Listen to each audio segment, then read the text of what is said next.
Hi, my name is Mallory MacDonnell. I am a PhD candidate at the York University in Toronto. My research focus is on fisheries based out of Taiwan, so distant water fisheries, and I look at specifically vessel patterns and species patterns and how this relates to the labor relations on board, so what workers are doing on the vessel. Hi everyone, my name is Jonathan. I'm a PhD student at the Institute of Social Research and Cultural Studies in National Yang Ming Chiao Tung University in Taiwan. My research is focusing on port ethnography, that is the intersection of all sort of kind of power that affecting the life of migrant fishermen in Taiwan. It's focusing on the recruitment agencies, special economic zone, activism, and sort of all events that might involve the migrant fishers from the port's perspective. Yeah. So today we're going to talk to you a little bit about both of our research. And to start, we're going to give a little background on the fisheries in Taiwan and how that is regulated and how it works. So there's a two-tier fishery system in Taiwan. There's an offshore and a distant water. The offshore fisheries operate within the 200 nautical mile exclusive economic zone in Taiwan, or in their domestic waters, I guess. So while the distant water fishery operates overseas, so outside of Taiwan's exclusive economic zone. As incomes in Taiwan rose with the rapid economic growth, the fishery industrial labor force was gradually replaced with low-wage foreign workers. So migrant fishers that are employed in the offshore fishing and the distant water fishing are subject to two separate regulations and government bodies, and they're overseen by the Ministry of Labor and also the Fisheries Agency. So this is respectively, so the offshore ones are overseen by the Ministry of Labor and the distant water fisheries are overseen by the Fisheries Agency. So migrants that are employed in offshore fisheries operating within the EEZ benefit from access to forms of social welfare, such as the national health insurance coverage. Their employment is regulated under the 1992 Employment Service Act, and their rights are protected under the Labor Standard Act. In addition to these acts, their working conditions are also put them in a relatively more stable working environment, and they have predictable schedules, so they go from same-day returns to just a few weeks out on the water. In contrast, the working conditions of migrant fishers in the distant water fishery are defined by the terms of their contract with the recruitment agency. Distant water fishing vessels sail for months to years at a time, and their journeys are very unpredictable and they go into the high seas. When they're docked in port, they have very little rest time before they leave to go to sea again. So Taiwan is one of the most important distant water fishing vessels in the world, and migrant workers are employed across a fleet of an estimated 1,100 vessels that are flagged to Taiwan. In recent years, the reputation of Taiwan's distant water fisheries has been impacted by evidence of severe labor abuse aboard vessels. At the same time, ineffective management of the distant water fisheries led to Taiwan being issued a yellow card warning from the EU in October 2015. The exposure of poor working conditions on these vessels meant that the management reforms, including amendments to labor regulations, which led to the lifting of the yellow card in 2019. However, environmental NGOs and Taiwanese seafarer support organizations continue to produce evidence of continued labor abuse aboard these Taiwanese distant water fishing vessels. In response, the Taiwan government has continued to reform and tighten its standards for working conditions in the distant water fishing fleet, including the most recent amendments that came into effect just this month, just July. That includes increases to wages. It strengthens their contract regulations. It strengthens the regulations around accidental and medical and life insurance, and it also stipulates that there's a minimum rest amount of hours, which is 10, and there has to be consecutive rest hours of 6 per day. Although research has suggested that these have been some improvements, or some other research, and our research has shown evidence that the working conditions still do not meet regulatory standards. It has proved difficult and to effectively regulate work in the fishing industry, not just in Taiwan, but also in fisheries in other countries. There has been research that produced evidence of often extremely poor and unacceptable working conditions in other countries in Asia, like Thailand, but also in high-income countries that should have more capacity to build these regulatory infrastructures. So like Ireland and Scotland, we've also seen this. Taiwan fishing industry is dominated by Indonesian migrant workers. From the statistic, this is the official statistic from the government, about 60% of the migrant workers employed in fishing industries are coming from Indonesia, and then followed by the Philippines and Vietnam, and some other from Southeast Asian countries or Pacifics. And in my studies, port ethnography studies, I'm focusing on Indonesian migrant workers because to examine the way they develop or the way they organize themselves in the port to tackle the racialization, to tackle exploitative working on conditions, and also the power of the brokerage agencies that exploited them every day. So this is what I will be talking in my presentation further. Fish workers' migration from Southeast Asia to Taiwan was started as early as 1970s from the Philippines, and then from Indonesia in the 80s, and then followed by the Vietnam since the 1990s. The fishery agencies reported there are 18,800 foreign crews employed in distant water fishing vessels, and then there are 11,000 employed in offshore fishing. Statistically, 63% of them are from Indonesia, followed by the Philippines about 6,900, and then Vietnam about 2,600, and other about 500 people. This was the data from the fishery agencies in 2020.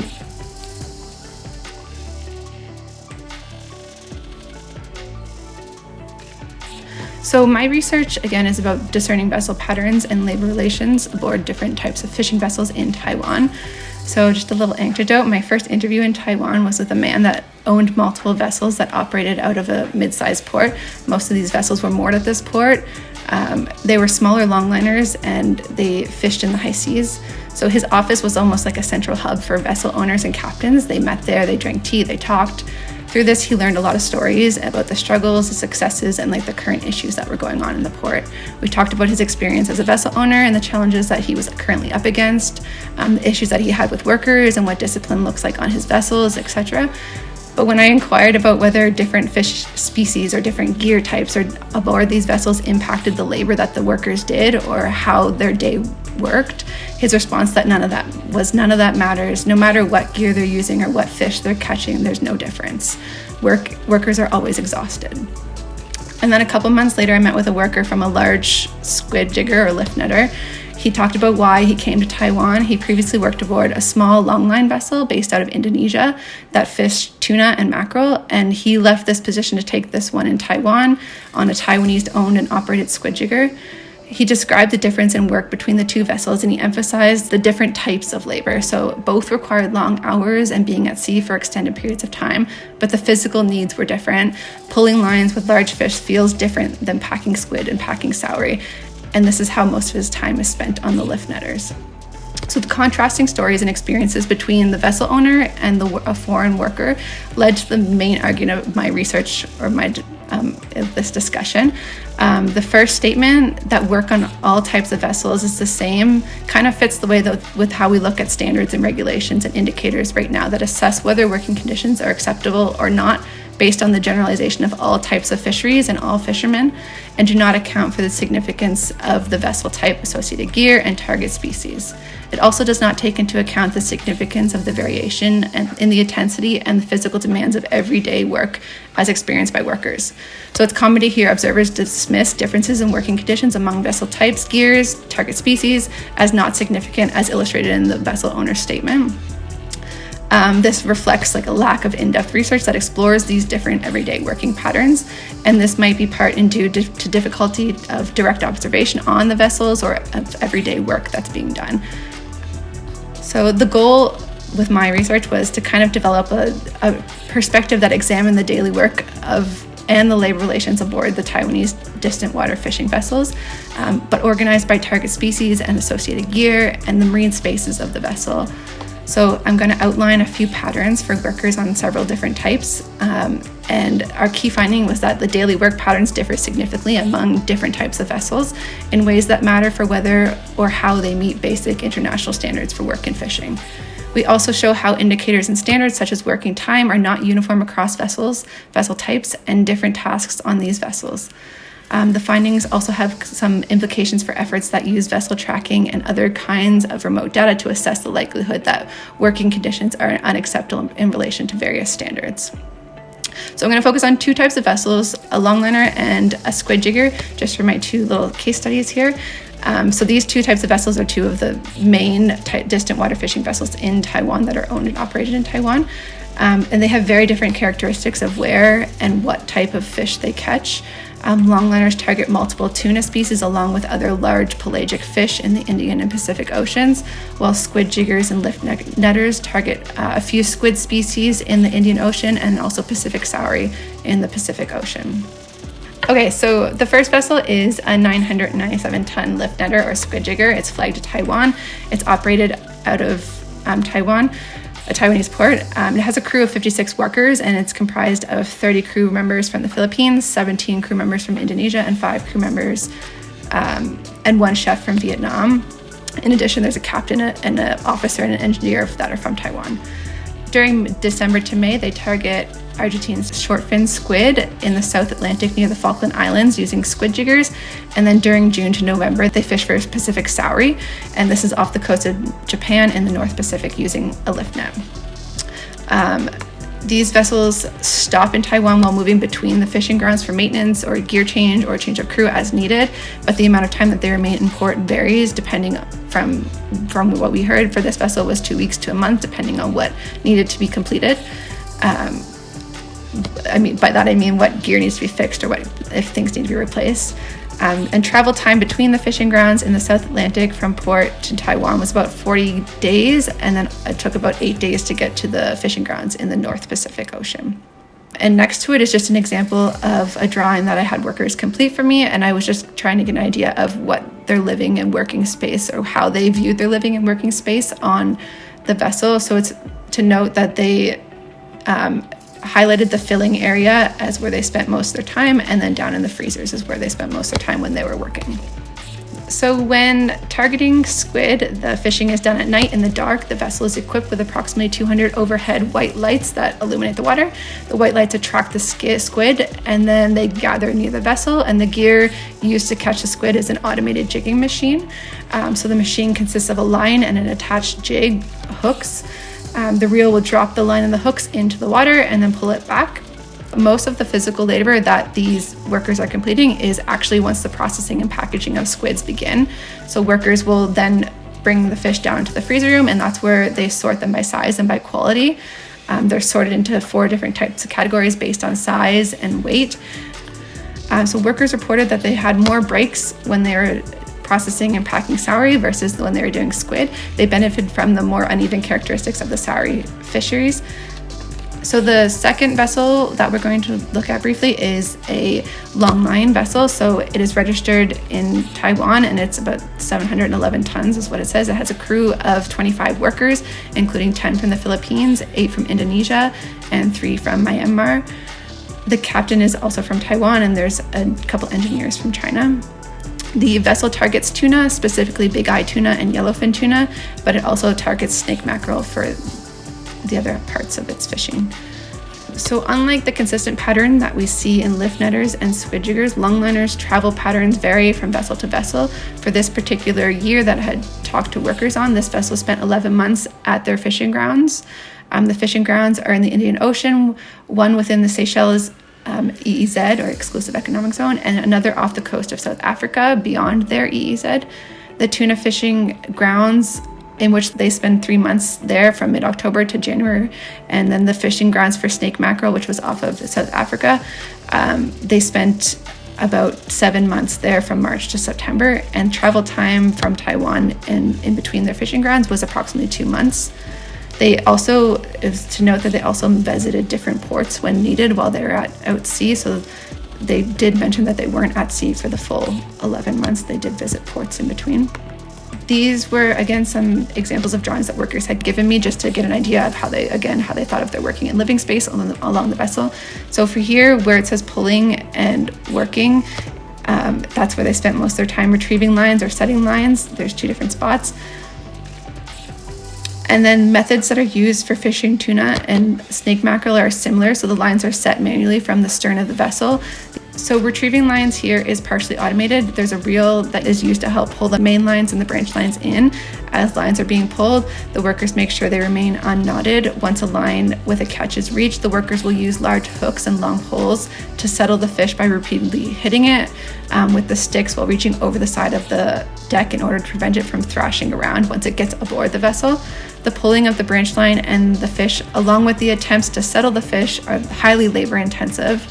Additionally, the way that the boat is structured, the side is lower, so a lot of water comes over when the weather is bad. So as you can see, it's very dangerous when the water is coming aboard. They're having to hold on to ropes, and it's easy to be pulled by water. All of these circumstances make this work aboard these longliners very highly labor intensive and very different from what we saw previously on the lift netters and the squid jiggers.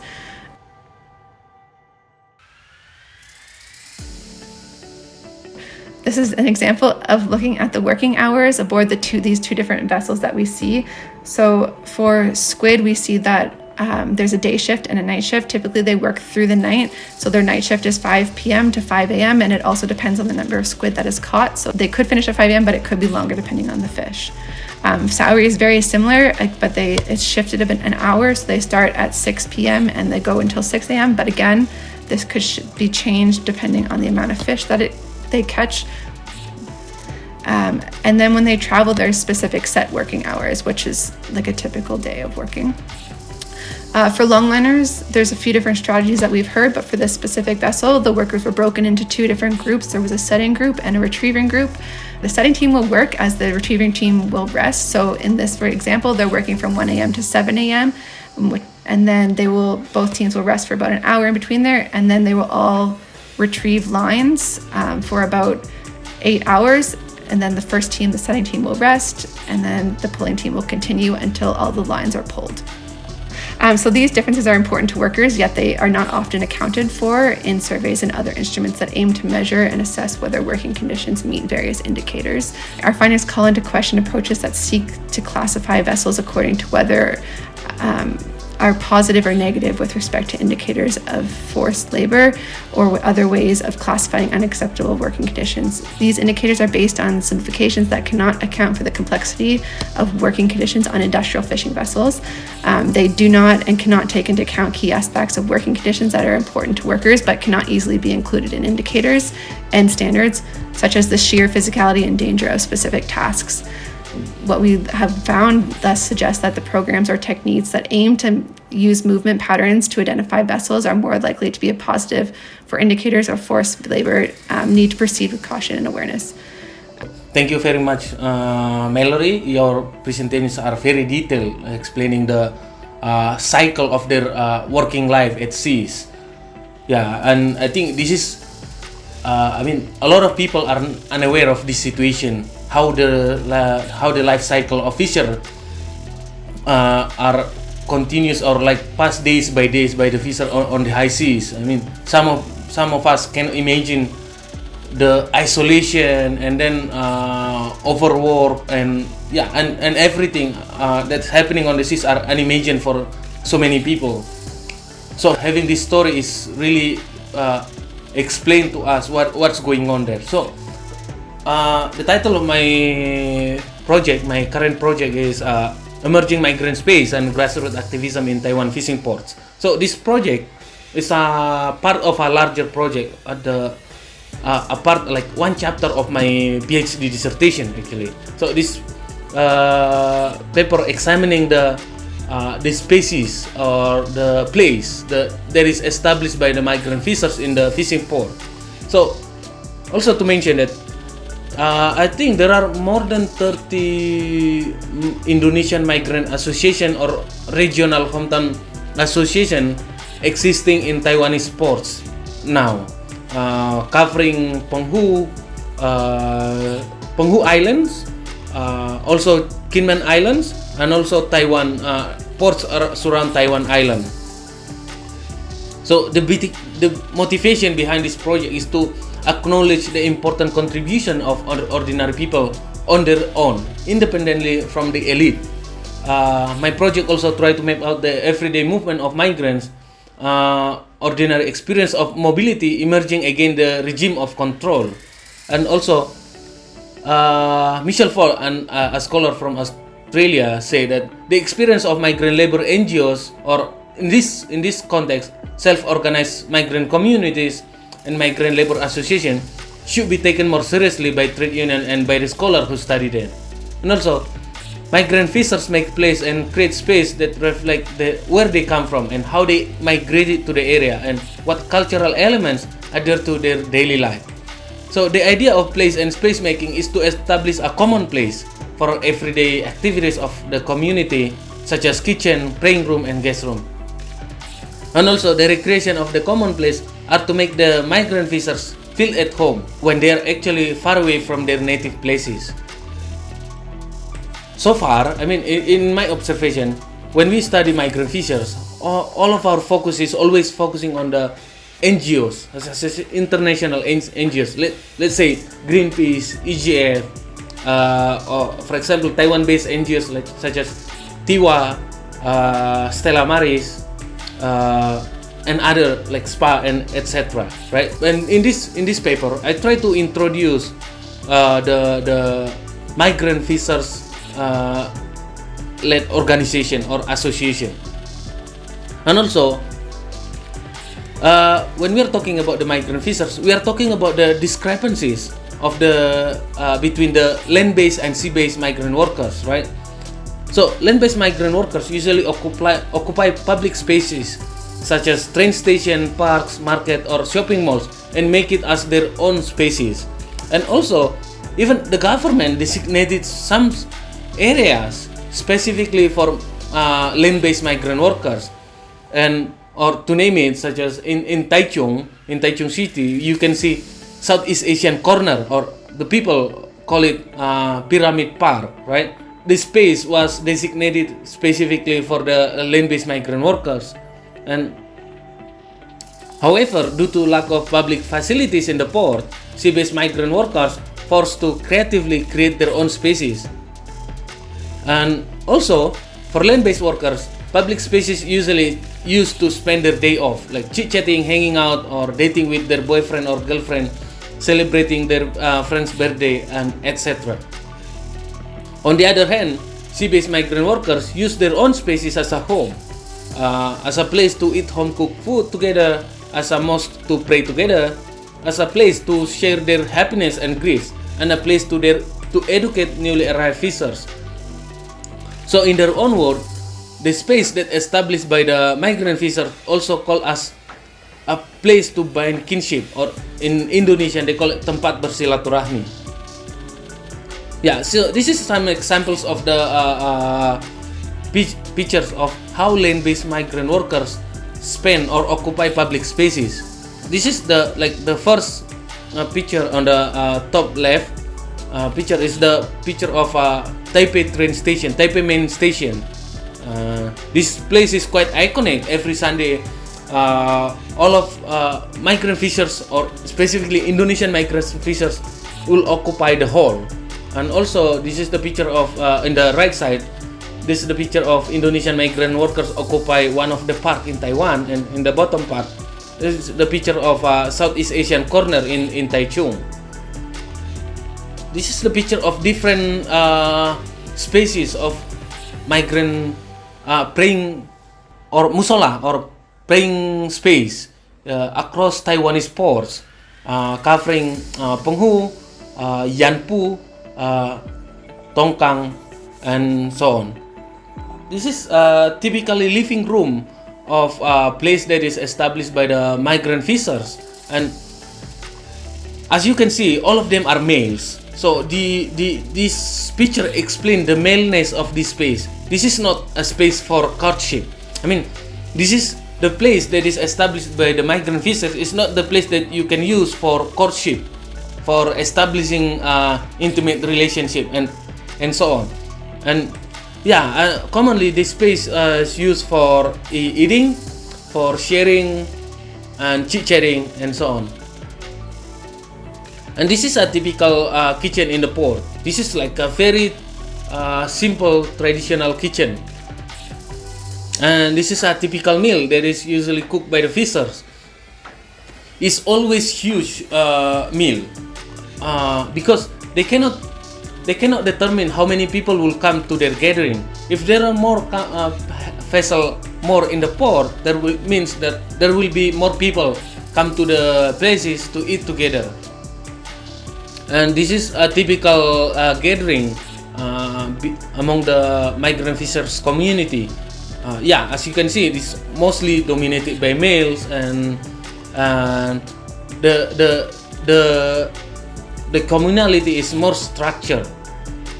There are people who acted as the leader of the group, and so on, and the audience. And this is a typical living room, and the activities in the living room is educating the newly arrived migrant fishers, such as introducing the organization, introducing the rules in the port, and so on. So, space making and silaturahmi.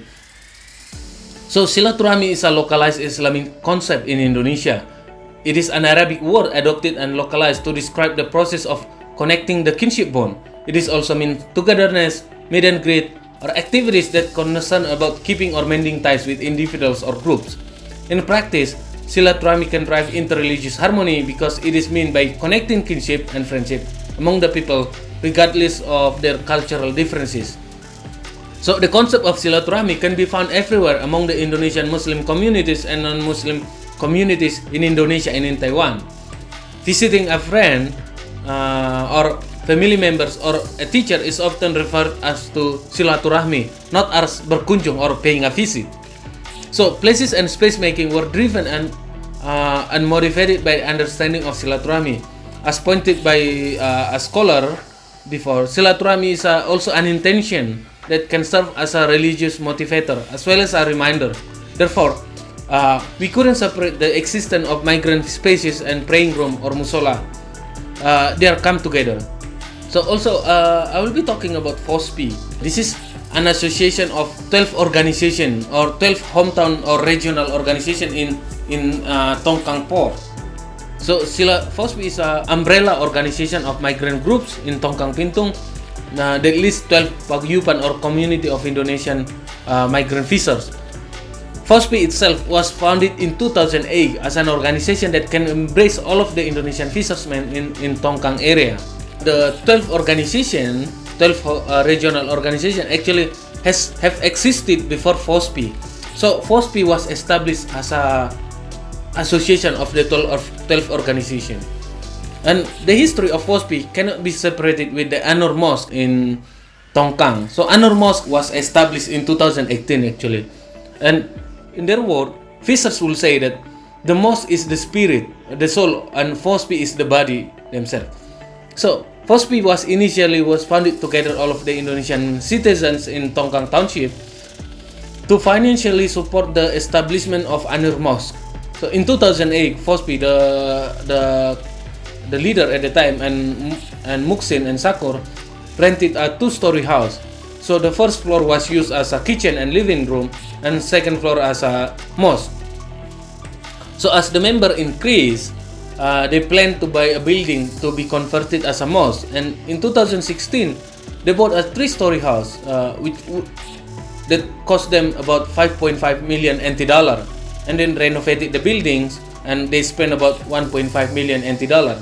So in February 2018, they inaugurated the mosque, and the first floor is for FOSPI, and then the second floor is for wudu and madrasah, or the place for Quran recitation.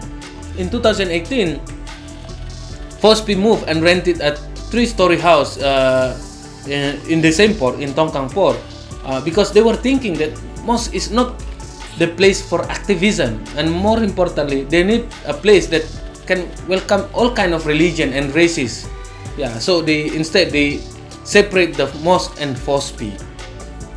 This is the picture of mosque. This is in the left side. This is the picture of the current mosque in Tongkang, and in the right side, this is the two-story building that they rented before they bought the building. Over time, FOSPI is changing. Like they kind of level up their organization.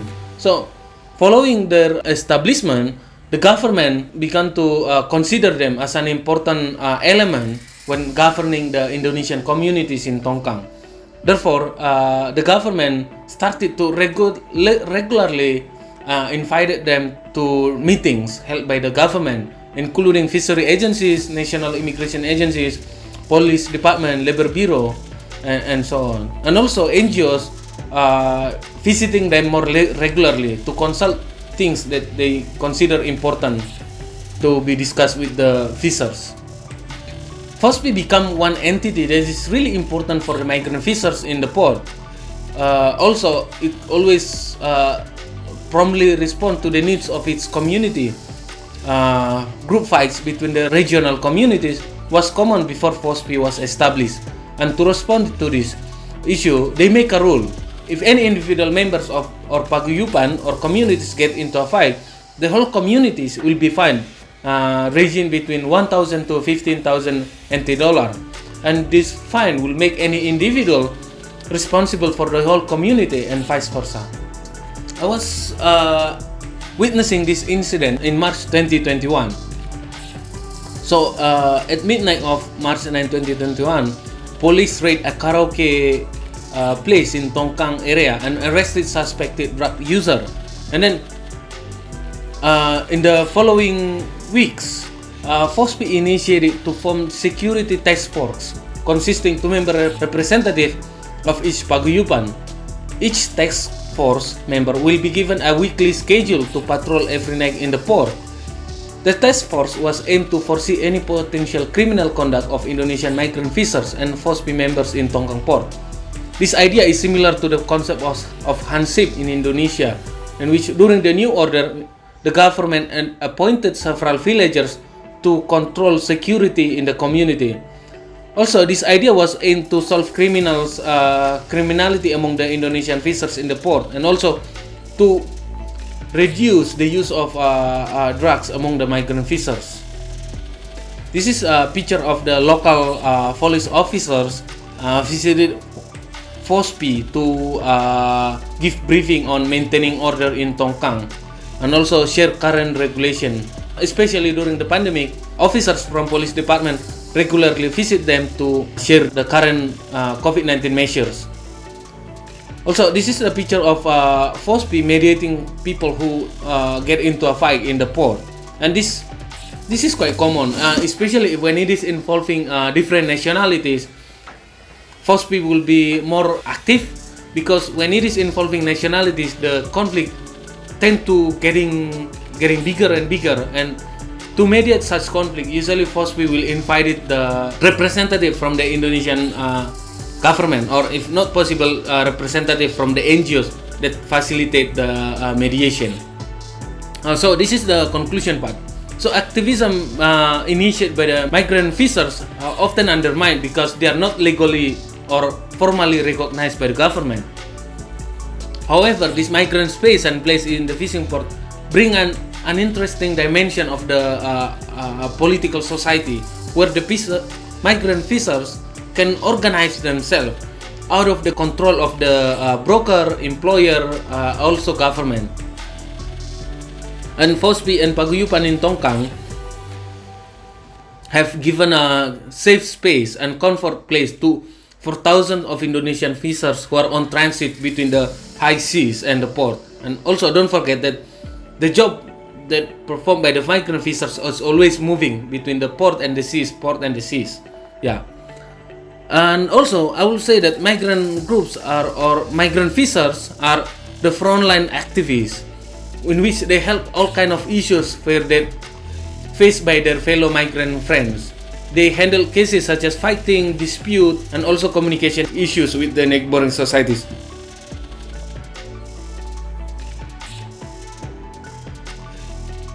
I think your point about encounters and community is so important with that, because that's how they learn, right, about where they want to end up, or where the best jobs are, I guess, in that respect. So yeah, the community aspect is big in there for sure. And then if you think about, so like their schedule that they're at sea, so excluding that particular case of just the seasonal fisheries, so just looking at like the offshore fisheries and how they could be out there just daily and back every night, or maybe out a week and then back for the second week, their time that they have to themselves, or the time that they have to spend in port and kind of create these communities or these relationships or these spaces, is vastly different than what a distant water fishing like fisherman would have, where he, for example, if he's only in port for like 3 weeks to 2 months, it's just, to me, it's such a stark divide between the two of them. And it's kind of amazing that some people are still able to create these relationships and these communities when they are not in port as often, I guess. So I talked to several crews, right, who back to the port like once in a year, and once the vessel back to the port, usually it's for repair, additional maintenance, right? And the vessel will stay in the port for 1 month or 2 months, right? And when I talk to the visitors, how many times have you come to Tongkang or to the port? I say, I think this is my 5th time, but anytime I came here, I always feel as a stranger. Yeah, this is what he said. Yeah, I mean, for 1 month or 2 months is enough to know everything in the ports, right? To know everyone, every communities. But anytime they come back, they always feel strange, become a stranger, because the people are changing. It's not always the same people to talk to or to meet. Yeah, the store owner is still the same. Yeah, on that, I was going to say, so have you noticed, I know when I had visited that specific port, there were like Indonesian communities outside of the fishery. So there was like maybe some food places and some little stores. So have you noticed that there's other ways, I guess, outside of FOSBI that workers have been able to organize, maybe that maybe has been familiar to them when they come back? Yeah, so they have this 12 regional organization, right? Or hometown organization. I don't know how we can call it. Yeah, these 12 communities, right? So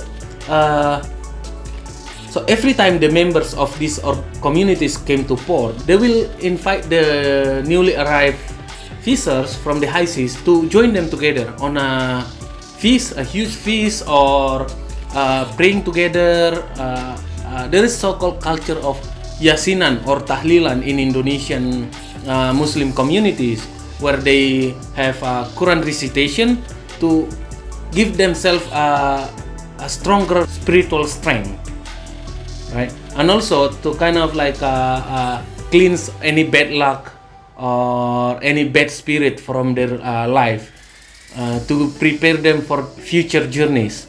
And this is kind of like a communality that they perform every time or every month. So they have this, at least I think each organization have this once a month meeting for performing these religious activities. And so if the fisher coming to shore, let's say for 1 month, they will have this opportunity to engage into such activities, and also to chit-chat, to know more about their hometown organization. Yeah, of course they need to pay the contribution fees and so on, and vice versa.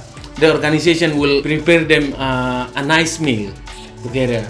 And also this organization is doing more than just religious activities or communality in the port, but also when the fisher lost their job, for example being terminated, their contract being terminated, or their families experiencing misfortune in Indonesia, the organization will donate some money to the fishers.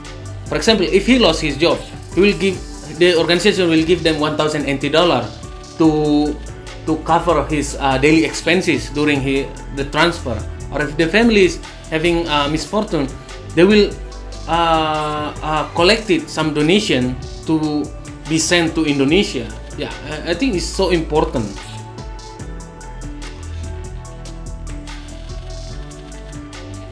The cultural exchange is a huge thing here. I think you can see from the Shawang Chuan, God, how I can explain it? Burning Boat Festival. Burning Boat Festival that is held every 3 years in Tongkang, right? So usually there will be a large caravan involving, I think, 100 carriage in the caravan, right? And some of this caravan will be filled with migrant workers. And do you know what they sang during this when they carry this carriage in caravan? They are singing called solawatan. It's kind of a Muslim songs, not really a song, but kind of like reciting the Quran in the caravan. I will try to search the videos and share it with you guys. I think this is a huge cultural exchange that is happening in Tongkang. The Islamic elements mixed with the Burning Boat Festival. So this Burning Boat Festival is lasted for a week. During in the first 5 days, the caravan will carry the carriage, right? Crossing the whole cities, almost like the whole roads in streets in Tongkang. And the migrant groups will be grouped into different carriage. And the groups will play the Quran recitation. And also when they play the drum, they don't play the drum with the typical temple caravan songs or rhythm, but they play the drum with the Islamic Quran recitation rhythm. Yeah, it's so interesting. This is one of the cultural exchange that we need to highlight in the port.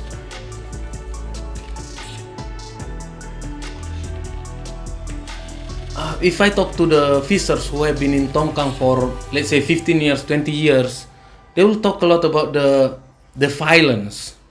Yeah, they always talk about the violence that they experience, both the violence from the employer and also the violence from the local gangster. They call it, I think, is Taiwan dialect, say Lopengyo. Yeah, so often these local gangster, local kids abuse them, like throw bottles, kick them, hit them with a stick, and so on. I mean, this is kind of like incidents they experienced in the port in the 90s and early 2000s, right? So to have a safe space, a safe place for themselves, for the whole community, they established these groups. And this group coming from the hometown gathering, right? So for example, these fishers coming from the Tegal cities in Indonesia, and the fishers will gather together in Tongkang. So instead of just gathering without any purpose in the port, they decided to have this organization, and slowly another hometown followed the same pattern, forming hometown organization, right? And then in 2008, they come to the decision that we should make something bigger, because when they have this hometown organization, they often have conflict between hometown organization with another hometown organization, right? So to mediate this kind of conflict between this hometown organization, they create this, or they agreed to establish this FOSP. Yeah. So, and when we are talking about FOSP and hometown organization, how this was established, it is always related to violence in the port. And they said after FOSP established, we can slowly reduce the violence and reduce the conflict. And now we have security task force, and we have larger duties to do. That is to socialize the effect of drug abuse, and also to socialize the regulation, the current regulation, and so on. Yeah, I think it's quite, how to say, the mindset of the people themselves there, the mindset of the migrant crews is really progressive. And often we undermine them just coming to Taiwan, working, overwork themselves, exploited themselves, making money for their families in Indonesia, and go back home after the contract finished, right? But actually, their thinking is more than that. I think that's important. I think the idea of something that started with wanting to stop violence has and it's been built into this structure and this space that has thrived in that community, is so important. And like, again, going back to your talk, like the connection to the mosque is also very important as to how and why it's kind of thrived there. But also when we look at other Indonesian communities in fishing ports around Taiwan, I think it's just the space that workers need, like these communities kind of present, right? So I think that's important as to why it's kind of thriving. Yeah, also if we compare smaller port and bigger port, we can see the difficulties to organize themselves. It is easier for the migrant groups to organize themselves in the more secluded area, in more from the cities. Because if the places is too close with the cities, the fishers have different things to do. The fishers able to enjoy different entertainment, and sometimes it's difficult for the fishers to organize themselves because they just spread out to different places, right? But if they're in the more secluded areas, they can come up together. Right. And I think there's also a connection between the more secluded areas. So if we look at like Donggen, like the port is a lot of local vessels and a lot of maybe offshore vessels, and there's no distant water vessels. But then if you look at Kaohsiung, it's all distant water vessels. So the ability that workers have when they return to port to create these spaces and also leave the spaces as a legacy for future workers that are coming in is a lot more difficult because there's not that continuation there, right? But when you look in the more secluded ports, you do see that continuation that's able to stay based on the schedules of the fishermen. Yeah, you're right. I mean, there are another group of fishers in Kaohsiung called Bolodewe, right? So Bolodewe has been looking for a place to rent for almost 7 years now, starting 2015. I think it's more than that. I mean, since 2010, they have been looking for a place to rent that can be used as a mosque, as a transit space, just like similar place used by Fospi, right? But it's so difficult, and almost every landowner in Chijin or Tianjin do not allow them to rent the space, do not give their space to them, or in other situation, it's just too expensive. I mean, the owner will say a more expensive price to push them away, to turn them away, right? And also in Chijin, I think Chijin is more interesting. I mean, we have local fishers in Chijin, right?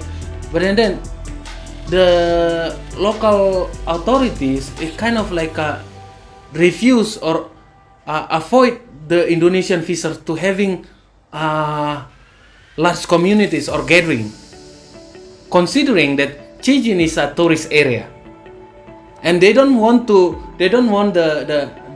migrants to spoil the area. I mean, this statement is from the fishers, not from me.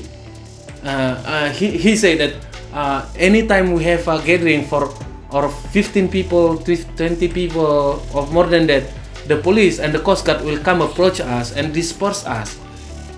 Yeah, ask us to go back to our vessel to go to sleep. And I asked him, right, why do you think the police and Coast Guard ask you to go back to your vessels? He said, I think because the Chijin is a tourist area, right? He don't want the fishers, migrant fishers, to spoil the areas. Yeah, and I think it's not the case in Tongkang or other places. In other places, instead the employer or the owner likes if their crews coming together in a group, like having tea or having lunch or dinner, because it shows the peace nature of the fishers, that they can work together, they can share their things together. The employer don't have to worry about the conflict between the crews and so on. Yeah, so I think it's quite significantly different, the large port Kaohsiung and Tongkang. And the same thing also happening in Chilong actually. Chilong have several hometown organizations, but they cannot come up together.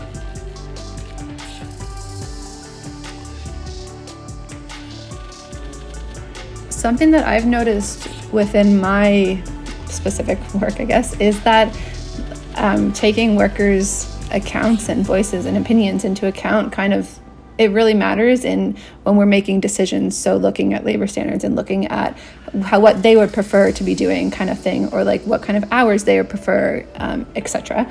But I'm wondering, because you said that FOSPI had been lately, like the government, different areas of the government has been in contact with regards to specific regulations. But do you think that having these workers' voices has made a difference in Taiwan with respect to regulation amendments, or just maybe the overall? Yeah, I don't know. I'm curious. Yeah. We can articulate this political gesture, but also we also should see this as a sign of seriousness from the government to take them as a real human, as a real organization, as a power structure in the port, right? So even though the maybe if we are seeing from the larger picture, we may see this as a political gesture, but on the ground, the migrant groups are able to perform more powers, right? Are able to negotiate a smaller but significant things. So, for example, the Taipei-based fishery agency, the central office in Taipei, fishery agency, invited or meeting with the crews, right, in the Tongkang fishery agency badge, right, and then they posted the picture, but then they share the picture, right. We just have a meeting with the migrant groups in Tongkang, and it may just how to say political gesture, or how you can name it, right. But and then yeah, again, when they're having dispute with the local, with the employer or with the broker, they will see that, oh, this is FOSPI. They just have a meeting with the government. Oh, so it means that they have access to the central government. We should be careful, right? And the advocacy both goes ways. Maybe from the national perspective, it may just a political gesture, but in the field, it's really affecting the perspective of who is FOSPI. And also, I think we should highlight the seriousness of fishery agency of responding to the complaints from the fishers. And I mean, I work really closely with the migrant fishers, so they always share with me what they know, right? And the fishery agencies provide a special channel for the migrant fishers where they can contact them 24 hours, right? And if the migrant, in this sense, FOSPI reported any complaints, the fishery agencies will respond to it within hours. Such as even they can even stop a vessels from leaving the port if they have complained. Yeah, so there was an event saying the crews on a fishing vessel doesn't want to extend the contract, right? Doesn't want to go to the seas again, but the crews reported to FOSPI, and then FOSPI reported to the fishery agencies, right? And then the fishery agencies, the vessel will be leaving the next day in the morning, and in the night, the FOSPI reported to fishery agency, and the fishery agency stopped the vessel, does not allow the vessel to leave to the seas. I think this is a very small thing, right? This is just one case, considering the whole industry is involving 2,000, 3,000 fishing vessels. But again, we have to see this from larger size and our field analysis, field perspective. Yeah, this is what I want to say. Yeah.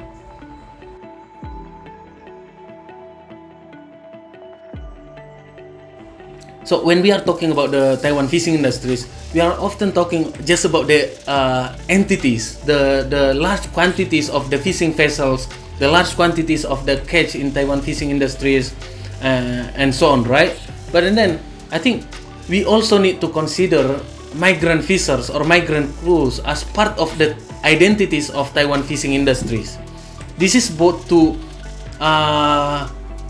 preserve the sustainability of the migrant crews, to provide a more friendly environment for the migrant crews, and Yeah, and just to create better future for Taiwan fishing industries, making the fishing migrant fishers as part of the identity of Taiwan fishing industry itself.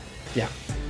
I think since the labor switch that happened years ago, we only see migrant workers really in Taiwan at this point. So I think it's a very clear piece of the Taiwanese fishery identity, and I do agree with you that needs to be visible when we talk about it.